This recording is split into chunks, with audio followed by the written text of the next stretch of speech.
1995년 7월부터 무명의 김우현이라고 하는 감독이 한 노숙자 할아버지를 촬영하기 시작했습니다. 2003년 8월까지니까 8년 동안 그분의 삶을 영상으로 찍었습니다.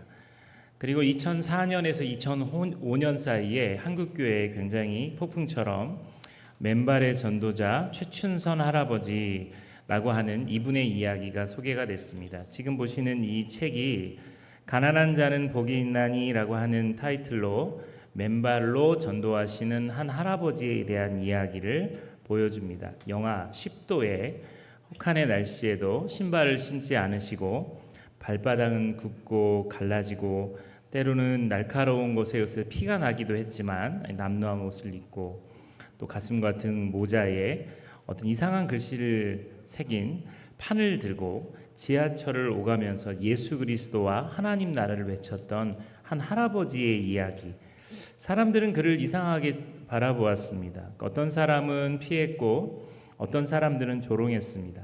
어떤 사람들은 정신이 온전하지 않은 노숙자라고 그를 생각했습니다.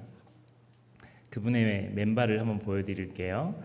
그분은 신발을 살 돈이 없어서 맨발로 다닌 게 아닙니다.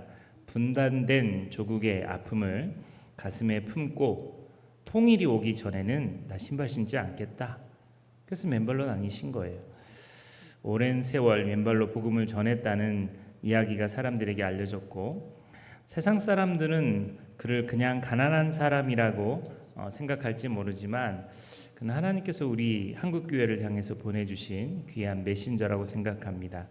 그래서 맨발의 천사 최춘선 할아버지, 지금 보시는 이 분의 이 이야기가 한국교회 안에 큰 도전이 됐죠. 우리가 잘 아는 찬양인데요. 오직 주의 사랑에 매여 내 영 기뻐 노래합니다. 이 소망의 언덕, 기쁨의 땅에서 주께 사랑드립니다. 오직 주의 임재 안에 갇혀 내 영 기뻐 찬양합니다. 이 소명의 언덕, 거룩한 땅에서 주께 경배드립니다. 이 찬양이 이 할아버지 때문에 많은 사람들에게 알려졌습니다. 마태복음 5장 3절, 오늘 산상수훈 8복의 첫 번째 복을 소개하겠습니다. 같이 한번 읽어보겠습니다. 시작. 천국이 그들의 것이며. 심령이 가난하다라고 하는 그 가난하다라는 말을 헬라어로 이야기하면 푸토코스라고 하는 단어를 사용합니다. 단순히 생활이 좀 어려운 사람을 이 가난하다고 말하지 않아요. 조금만 일하면 어느 정도 먹고 살 만한 사람을 가난하다고 말하지 않아요. 여기 사용된 가난하다는 뜻은, 예수님이 하신 가난하다는 뜻은 스스로의 힘으로는 아무것도 해결할 수 없는 절대적인 빈곤 상태입니다. 일할 힘도 없고요, 내놓을 것도 없고요, 기댈 재산도 없어요. 누군가의 자비가 아니면 오늘을 살아갈 수 없는 사람들입니다. 길가에 몸을 웅크리고 손을 내미는 거지와 같은 상태입니다. 오늘 이 예배에 오신 분들이 하나님 앞에서 내가 얼마나 거지 같은 상태인지를 통렬히 깨달아야 됩니다. 근데 우리는 그게 잘 되지 않아요. 탈북민들, 지하교회에서 예배드렸던 성도들, 그리고 우리 교회 안에서도 탈북민이 있고 또 조선족인 지체들이 있습니다. 저는 그분들이 너무너무 귀하다고 생각이 들어요. 그들은 지하교회에서, 중국에서, 북한 땅에서 하나님을 우리가 생각했던 그 차원을 뛰어넘는 예배를 드렸습니다. 찬송가도 크게 하지 못하고 정말 입만 뻐끔뻐끔하면서 부르던 그 찬양을 부렸던 그들에게 하나님의 은혜가 폭포수처럼 내렸던 거죠. 그들이 한국교회에 와서, 한국에 와서 교회들을 들어가서 예배를 드릴 때에는 그 예배가 하나님이 없는 예배처럼 느껴질 정도로 너무 심각한 예배를 드리고 있는 겁니다. 사랑하는 여러분, 주님이 오늘도 찾으시는 예배는 심령이 가난한 자의 예배예요. 정말 하나님 없으면 아무것도 해결할 수 없다라고 하는 절대적인 빈곤 상태입니다. 옆에 있는 한번 얼굴 보세요. 거지 같아요? 오늘 설교는 여러분이 거지 같아야 돼요. 마음의 상태가 거지 같아야 돼요. 거지 같다는 상태가 나쁜 말처럼 보이지만 오늘 성경이 우리에게 하시는 말씀은 너희들은 거지 같으면 복을 받을 것이다. 이 메시지를 하고 있는 거예요. 나는 하나님 앞에서 의로움이 없는 의의 빈곤자, 의의 거지입니다. 선행과 의로움보다 죄와 불의와 악행이 더 많습니다. 나는 하나님 앞에 사랑의 극빈자입니다.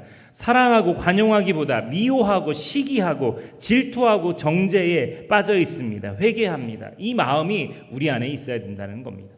산상수훈은 두 군데에 표시되어 있습니다. 하나는 마태복음이고 하나는 누가복음이에요. 마태복음 5장 3절 말씀은 심령이 가난한 자는 복이 있나니 천국이 그들의 것이며, 우리가 읽었던 본문 말씀인데 마태복음은 유대인들을 향한 메시지입니다.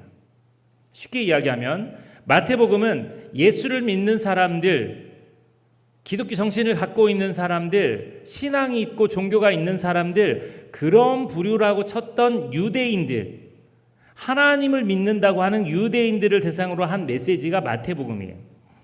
예수님의 말씀 가운데 가난의 영적인 본질을 이렇게 이야기합니다. 심령이 가난한 겁니다. 영적으로 파산된 것을 이야기하고 있어요. 그래서 그들이 고백하는 건 나는 하나님 없이는 살 수 없습니다 라고 이야기하는 겁니다. 누가복음은 사도 바울과 함께 동행하면서 복음을 전했던 누가라고 하는 의사 선생님이 이걸 기록했는데, 누가복음 6장 20절에 이렇게 나옵니다. 너희 가난한 자는 복이 있나니 하나님의 나라가 너희 것임이요. 심령이 가난하다고 이야기 안 하고요. 누가복음은 이방인들을 향한 메시지예요. 예수 안 믿는 사람들, 예수님 누군지 모르는 사람들, 실제로 가난하고 굶주리고 우는 사람들을 향해서 하나님은 특별하게 관심을 갖고 있다, 이 이야기를 누가복음에서는 하고 있는 거예요. 가진 것이 없고 사회에서 밀려나고 사람들에게 무시당하는 사람들, 하나님 나라가 가까이 왔다고 선포하는 이야기입니다. 그래서 마태복음과 누가복음은 서로 좀 다른 듯한 말씀처럼 느껴집니다. 그러나 다르지 않아요. 마태복음은 가난을 내면에서 봤고 누가복음은 가난을 현실에서 봤어요. 이 자리에 앉아 계신 분들 중에 다 통장에 한 10억 정도는 있잖아요. 최소 없어도 한 1억 정도는 다 꽂혀 있잖아요. 다 그렇게 살잖아요. 뭐 아니오를 그렇게 자신 있게 말씀하세요. 우리 진짜 가난하게 살아요. 우린 되게 어렵게 살아갑니다. 사실 뭐 1억이 뭐예요. 당장 이번 달 카드 빚 갚을 돈도 없어가지고 리볼빙해서 돌려막기 하고 있고 그런 상태에 있어요.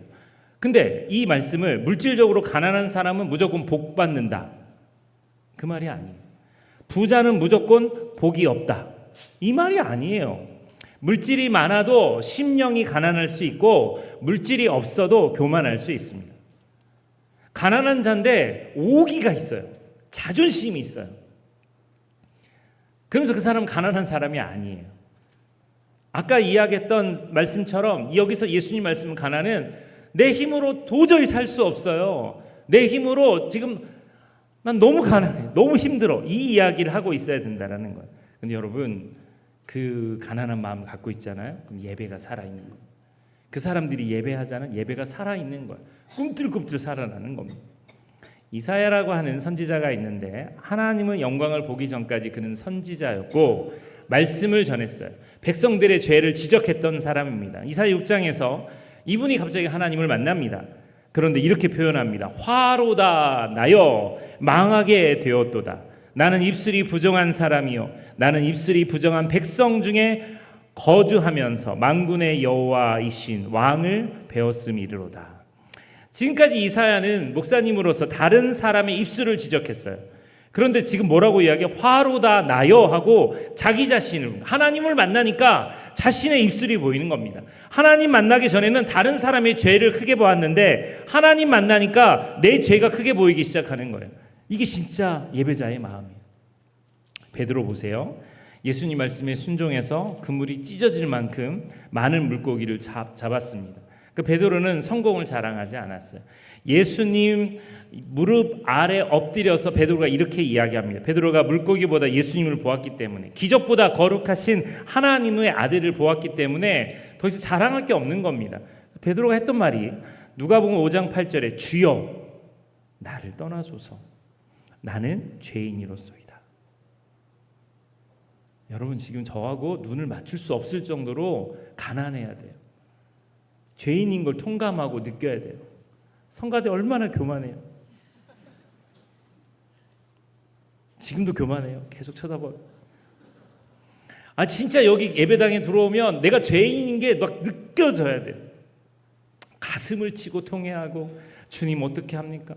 그래서 늘 매일 매 순간 일주일 내내 주님 나를 불쌍히 여겨 주옵소서.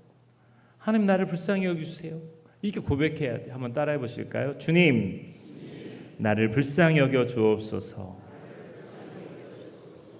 여러분 사도 바울이요 사역이 깊어질수록 사역의 지경이 넓어질수록 많은 교회를 만날수록 그가 교만하지 않았어요.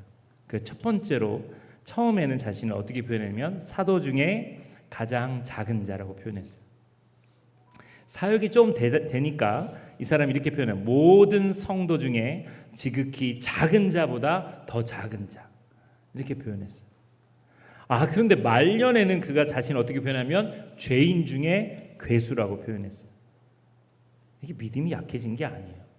주님을 더욱 깊이 알아가면 알아갈수록 자기가 그렇게 보이는 거예요.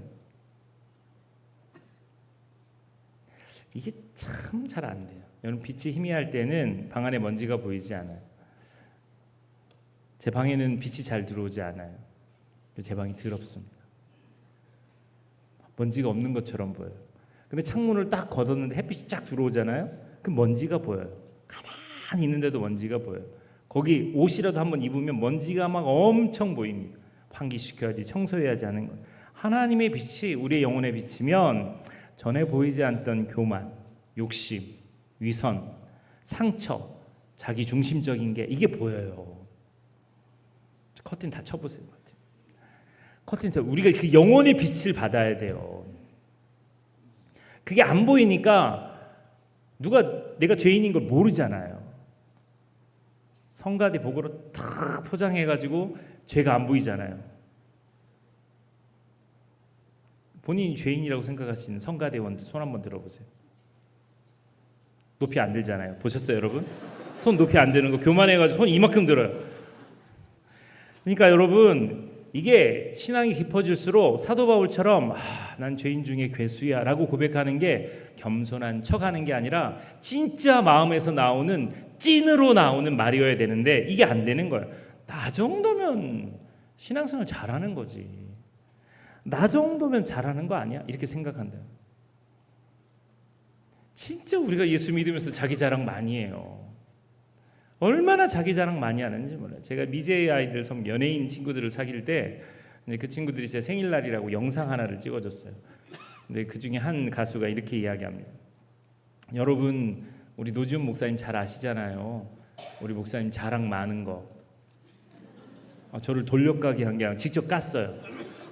그리고 어느 날은 설교 때마다 자기 자랑을 너무 많이 했는데 어느 날은 설교를 듣고 났더니 귀에서 피가 나더라고요. 하면서 케찹을 여기다 묻혀가지고요. 그걸 찍어가지고 이렇게 영상으로 만들었어요. 여러분 우리 교회에서 제일 자기 자랑 많은 사람이 누군지 알아요? 방송실은 그 사람을 화면에 띄워주세요. 저예요. 입만 열면 자기 자랑. 바리새인과 세리가 기도합니다. 누가복음의 18장에 보면 이 장면이 나오는데 바리새인의 기도를 보세요. 바리새인은 서서 따로 기도하여 이르되 하나님 짝다리를 짚고 다리를 덜덜 떨면서 기도했을 것 같아요. 나는 다른 사람들 같이 토색하거나 불의하거나 간음하지 않습니다. 그리고 저기 있는 저 세리 같지도 않습니다. 나는 일에 2번씩 금식하고 또 소득에 11조를 드립니다.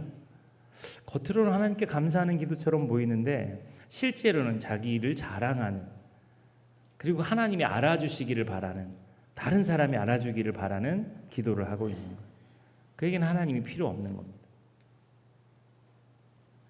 근데 세리는 로마 정부를 대신해 세금을 걷어들이는 이 세리는 누가복음 18장 13절 같이 한번 읽어볼게요. 시작. 서서 감히 눈을 들어 하늘을 쳐다보지도 못하고 다만 가슴을 치며 이르되 하나님이여 불쌍히 여기소서 나는 죄인으로소이다 하였느니라.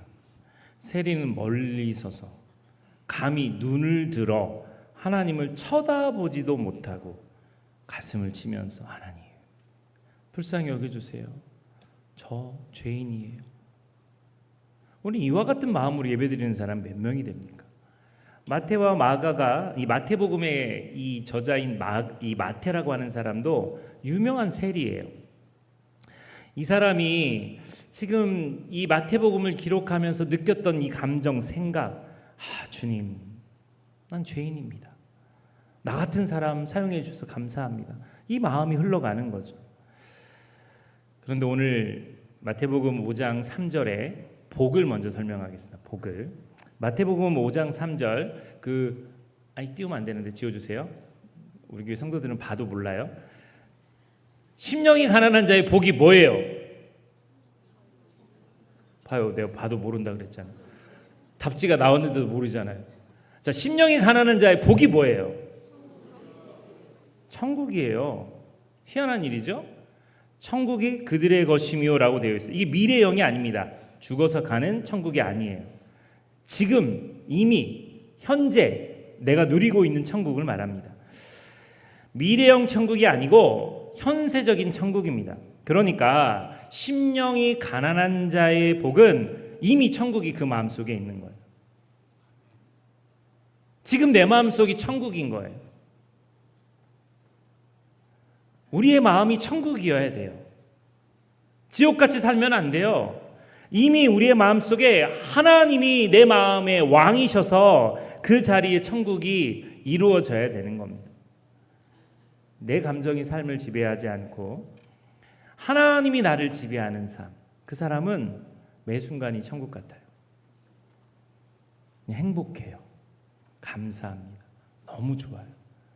그래서 그 사람은 이 상황에 절대 위축되지 않습니다. 그런 사람이 되시기를 소망합니다. 제가 지난번도 얘기했지만 교회는 간판이 크면 클수록 좋아요. 전 이쪽에서 이렇게 쭉 내려올 때 우리 교회 간판이 크게 보였으면 좋겠어요. 남, 부, 전, 원, 교, 회 해가지고 어두운 밤에 비쳤으면 좋겠어요. 지금 생각에 우리 장로님들하고 잠깐 그 얘기했었는데 십자가가 저 앞을 바라봐요. 그러다 보면 저기서 차를 타고 내려오면 십자가가 이 빨간색만 보여요. 십자가를 좀 돌릴까? 송기진 장로님이 십자가를 돌리면 어때요? 그랬어요. 십자가 계속 돌아가다 보면 이게 빨리 돌아가면 360도로 다 보이지 않을까요? 아무튼 잘 보여야 돼요. 이 주차장도 남부 전원 교회 큰 글씨가 있으면 사람들이 서 있다가도 여기 교회 큰 교회 있네 이렇게 느낄 것 같아요. 그래서 저는 개척교회 할 때 1,000만 원짜리 LED로 꿈이 있는 교회 간판을 6차선 대로변에다 보였어요. 꿈이 있는 교회 해가지고 엄청 크게 붙였어요. 그게 저의 자랑이었습니다. 지나가다가 사람들이 여기 꿈 있는 교회. 왜냐하면 교회 건물만 있으면 무슨 교회인지 모르거든요. 그래서 간판이 커야 돼요. 1년 지났네요. 비바람이 치고 시간이 지나면서 맛이 갔어요. 그래서 꿈자가 사라졌어요. 그때부터 머리가 간지러워요. 희한하게 이 있는 교회.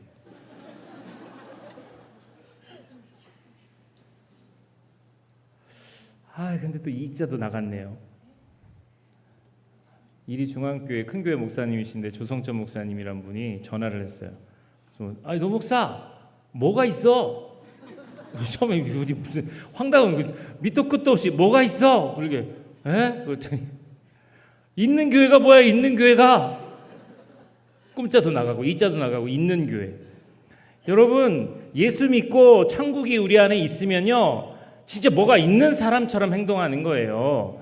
고린도후서 4장 7절 10절입니다. 사도 바울이 예수를 믿고 죄인 중에 괴수라고 말했지만 그의 마음 상태입니다. 우리가 이 보배를 질그릇에 가졌으니 이는 심히 큰 능력은 하나님께 있고 우리에게 있지 아니함을 알게 하려 함이라. 우리가 사방으로 우겨쌈을 당하여도 쌓이지 아니하며 답답한 일을 당하여도 낙심하지 아니하며 박해를 받아도 버림받지 아니하며 거꾸로 트림을 당하여도 망하지 아니하고 우리가 항상 예수의 죽음을 몸에 짊어짐은 예수의 생명이 또한 우리 몸에 나타나게 하려 함이라. 심령이 가난한 자의 기본적인 천국에 대한 복은요, 뭐가 있는 사람이에요. 보배를 가진 사람, 절대로 포위당하지 않는 사람, 절대로 낙심하지 않는 사람, 절대로 넘어지거나 거꾸러지지 않는 사람, 절대로 망하지 않는 사람, 생명이 넘치는 사람, 이런 사람이 되어야 되는 거예요. 예수 그리스도를 마음에 모셨기 때문에 이런 사람이 되어야 되는 거예요. 사도 바울처럼 예수님 마음에 모시고 있을 때 정말 심령에 천국이 가득한 사람이 되는 겁니다. 뭐가 없어도 오기가 있고 자존심을 버티는 사람이 아니라 진짜 천국이 우리의 가슴 속에 있어야 돼요. 제가 좋아하는 찬송가 중에 438장 내 영혼이 은총 입어라는 찬양이 있습니다. 내 영혼이 은총 입어 중한 죄짐 벗고보니 슬픔 많은 이 세상도 천국으로 화하도다. 이 찬송가는 이미 우리의 마음속에 임한 천국을 찬양하고 있어요. 2절입니다. 주의 얼굴 뵙기 전에 멀리 뵈던 하늘나라 내 마음속에 이루어지니 날로 날로 가깝도다.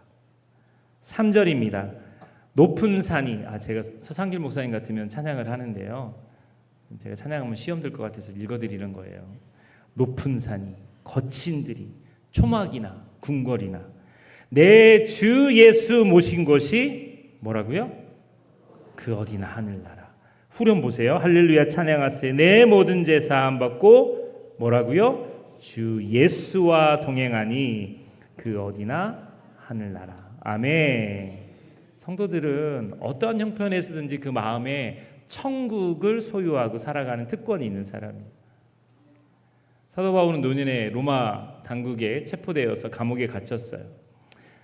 너무너무 열악한 환경이죠. 근데 빌립보 교회에 보낸 편지에 보면 이렇게 되어 있습니다. 주 안에서 항상 기뻐하라. 내가 다시 말하노니 기뻐하라. 지금 감옥에 갇혀 있는 사람이 우울하고 슬퍼해야 되는데 기뻐하래요. 어떻게 해요? 항상 기뻐하래요. 다윗이 왕이 됐어요. 궁궐에 머물게 됐습니다. 모든 걸 다 가졌어요. 근데 이렇게 말합니다. 시편 40편 17절 말씀 같이 한번 읽어보겠습니다. 시작. 나는 가난하고 궁핍하오나 주께서는 나를 생각하시오니 주는 나의 도움이시오 나를 건지시는 이시라 나의 하나님이여 지체하지 마소서. 지금 왕궁에 살던 다윗이 자신을 가난하고 궁핍하다고 말하고 있는 거예요. 재산이 없다는 뜻이 아닙니다. 무슨 말이냐면 하나님 아니면 나는 살 수 없습니다. 주님이 나를 생각해 주시지 않으면 나는 아무것도 아닙니다. 이 고백이에요. 이게 심령의 가난입니다. 여러분, 목사님들이 만나면 자꾸 교세를 자랑해요. 타고 온 차를 자랑합니다.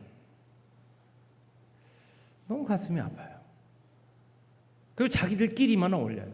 개척교회 목사는 따로, 잘 나가는 목사들은 따로. 옛날에 룸메이트였는데 세상에 나를 기억하지도 않아요. 제 동생 이름을 대더라고. 노지민? 그래서 야, 사람이 참 유명해지면 저렇게 달라질 수도 있구나. 바쁘니까 그럴 수도 있지. 하나님은 다윗의 모습을 얼마나 예뻐라 하셨을까요? 지금 왕이 됐잖아요. 시편 23편을 지었던 그 마음을 그대로 유지하는 거예요. 여호와는 나의 목자시니 내게 부족함이 없으리라. 사망의 음침한 골짜기를 다닐지라도 해를 두려워하지 않을 것은 원수의 목전에서 내 잔이 넘치나이다. 근데 왕이 되었는데도 그 자리에서도 나는 가난하고 궁핍하오나 주께서 나를 생각하시오니. 이게 얼마나 멋진 고백이에요. 멋지다고 해주시면 안 돼요? 이게 진짜 얼마나 멋져요. 그리고는 시편 51편 17절에 이렇게 말합니다. 하나님께서 구하시는 제사는 상한 심령이라. 하나님이여 상하고 통회하는 마음을 주께서 멸시하지 아니하시리이다. 상하고 통회하는 마음으로 주님께 나오는 겁니다. 마음이 상해서 나와야 돼요. 상한 마음을 가지고 주님께 나아가야 돼요. 주님 없이는 안 된다고 고백해야 돼요. 다시 맨발의 최춘선 할아버지 이야기를 좀 들어가 볼게요. 이분은 나중에 알고 보니까 목사님이셨어요. 그냥 할아버지가 아니에요. 목사 안수를 받으신 목사님입니다. 사람들은 그분을 가난한 노숙자 정도로 생각했습니다. 1920년 12월 25일생 성탄절에 태어난 평안북도 용천이라는 곳에서 자란 부유한 집안의 아들입니다. 최춘선 할아버지의 목사님의 아버지는 중국 북경에서 무역업을 하셨는데 아파트가 세 채가 아니고 세 동을 소유할 정도로 부유한 집안이었어요. 놀래주세요, 여러분. 정말 1920년대 분이 아버지가 북경에 아파트 세 동을 갖고 있다고요. 브레인시티 여기 한 채만 있어도 얼마나 감사해요. 근데 세 동을 갖고 있다고요. 이분이 노숙자인 줄 알았는데 동경에 유학을 가셨어요. 그래서 일본에서 제일 센 대학이 어디죠? 와세다 대학. 진짜인지 아닌지 모르겠어요. 와세다 해서 와세다 대학. 여기를 졸업하신 분입니다. 그리고 이분이 김포 지역에 상당한 토지를 갖고 있었는데 그것을 가난한 사람들에게 나눠줬어요. 학교, 교회, 양로원, 고아원 여기에 나눠줬어요. 가난한 사람들에게 나누어졌어요. 이분이요, 일본의 유명한 기독교 지도자가 있는데 가가와 도요히코라고 하는 사람과 여러분이 아실 만한 우찌무라 간조라고 하는 사람에게 영향을 받습니다. 이분이요 5개 국어를 하는 구사할 수 있는 엘리트입니다. 심지어 이분은 독립유공자입니다. 김구 선생님과 함께 독립투사 활동을 하고 귀국하신 분이세요. 너무 멋진 분이죠. 이 최춘선 목사님과 지금 한국교회 목사님들을 갑자기 비교해 보면 완전 차별화됩니다. 가진 모든 것들을 소유를 팔아버리고 가는 거죠. 야, 너무 훌륭하신 분이에요. 빌립보서 3장 8절 9절에 사도 바울의 고백입니다. 또한 모든 것을 해로 여기면 내 주 그리스도 예수를 아는 지식이 가장 고상하기 때문이라. 내가 그를 위하여 모든 것을 잃어버리고 배설물로 여김은 그리스도를 얻고 그 안에서 발견되려 함이니 내가 가진 은은 율법에서 난 것이 아니요 오직 그리스도를 믿음으로 말미암은 것이니 곧 믿음으로 하나님께로부터 난 의라. 진짜 자기가 갖고 있는 것들을 다 쏟아버린 겁니다. 저는 최춘선 할아버지, 최춘선 목사님의 영향을 받았어요. 그래서 15년 사역했던 교회에서 은퇴할 때 퇴직금을 안 받고 나왔어요. 또 그 교회도 퇴직금을 안 줬어요. 그건 좀 섭섭했어요. 내가 안 받는 것과 안 준 건 좀 다르잖아요.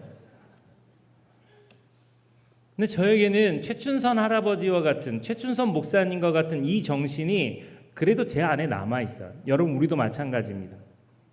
그 정신이 남아 있어야 돼요. 내 소유는 내 거가 아니에요. 하나님 겁니다. 하나님 거예요.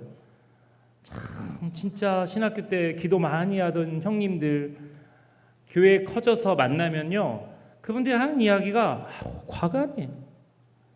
차 바꿔야 되는데, 내가 지금 이 차 살 이게 아닌데, 형님이지만 싸다구를 내더니 정말 왜 저러지? 저분들은 원래 안 그랬던 분인데 왜 저렇게 변질됐지?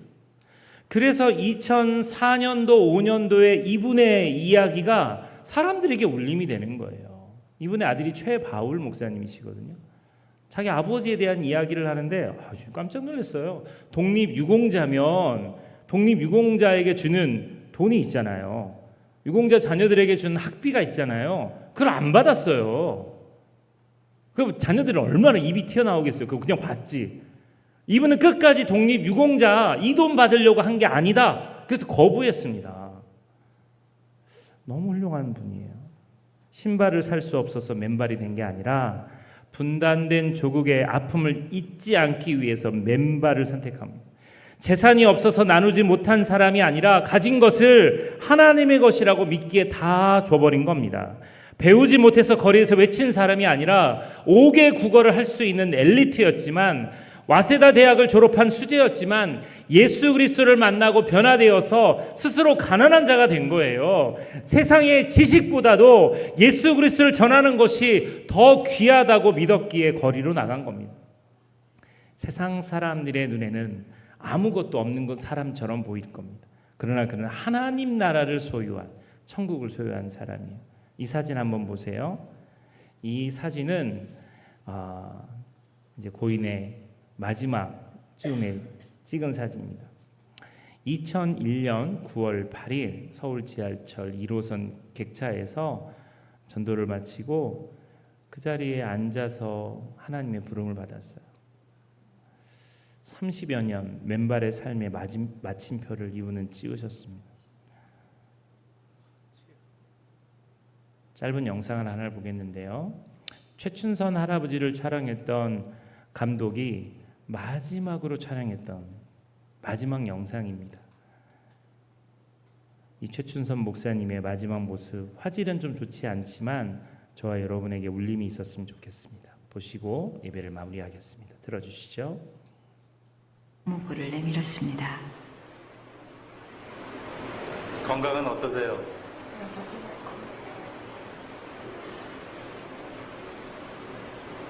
전보다 좀 몸이 안 좋으신 것 같은데 괜찮으세요? 그때 처음으로 할아버지의 거친 발을 만져보았습니다. 왜 그랬는지 그저 만지고 싶었습니다.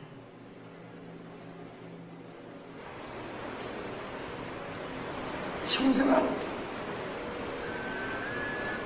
여기 건강하나요? 할아버지는 갑자기 이 말을 남기시고 도망치듯 지하철을 타셨습니다.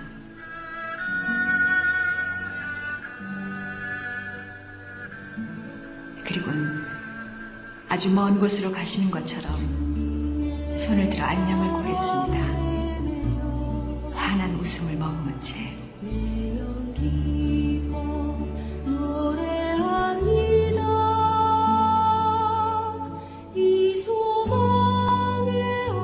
그것이 할아버지와의 마지막 만남이었습니다.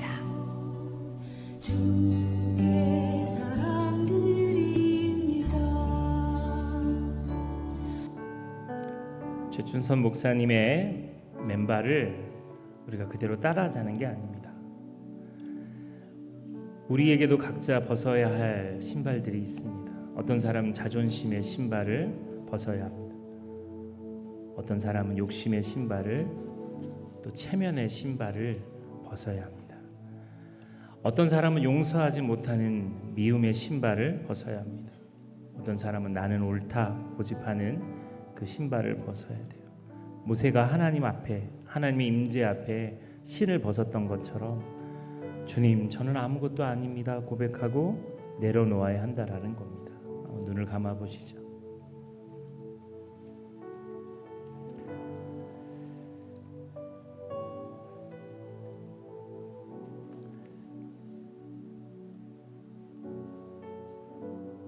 고린도후서 6장 10절에 근심하는 자 같으나 항상 기뻐하고 가난한 자 같으나 많은 사람을 부유하게 하고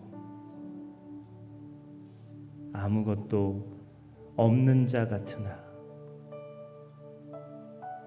모든 것을 가진 자. 사랑하는 남부전원교회 성도 여러분, 그게 우리입니다. 그런데 우리는 너무 많은 것을 끌어안고 있습니다. 별거 아닌 것, 시시한 것, 하나님 나라도 아닌 중요하지 않은 것들을 끌어안고 있습니다. 최춘선 목사님은 하나님 나라를 끌어안았고 자신의 소유를 다 내어놓고 복음을 증거하는 일들을 하셨습니다.